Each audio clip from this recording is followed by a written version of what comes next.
ఏంటి రాజు చాలా కనపడ్డావు, ఏదో సీరియస్ గా డిస్కషన్ చేస్తున్నారు. ఏమి లేదన్నా, నా చిన్నప్పుడు ఈ స్థలం ఎవరో 10 లక్షలుగా అమ్ముతానంటే మా నాన్న కొనలేదు. ఈ రోజు ఈ స్థలం రేటు 2 కోట్లు. అదే గుర్తు తెచ్చుకుని మా నాన్న తిట్టుకుంటున్నా. మీ నాన్న తిట్టుకుంటాం ఎందుకు, ఇప్పుడు నువ్వు కొనొచ్చుగా. నేనా? ఇంటి అద్దె కట్టాలి, ఈఎంఐ కట్టాలి, కరెంటు బిల్లు కట్టాలి, 2 పిల్లల స్కూల్ ఫీజు కట్టాలి. ఇవన్నీ చూసుకుని ఈ స్థలం నేను కొనగలనా? నిజమే, నువ్వు కొనలేవు. ఒక 15 సంవత్సరాల తర్వాత ఈ స్థలం రేటు ఎంత అయిద్దంటావు? ఒక 20 కోట్లు అవ్వచ్చన్నా. 20 కోట్లు? అప్పుడు నీ కొడుకు అంటాడు, ఆఫ్టర్ ఆల్ 2 కోట్లు పెట్టి మా బాబు ఈ స్థలం కొనలేదని. అప్పుడు నువ్వేం చేస్తావు? చూడు రాజు, మీ నాన్నగారు 6 పిల్లల్ని కూలీనాలి చేసి పెంచి ప్రయోజకులు చేశాడు.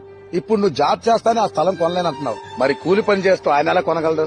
ఎప్పుడు తల్లిదండ్రుల గురించి సులకనగా మాట్లాడుకో.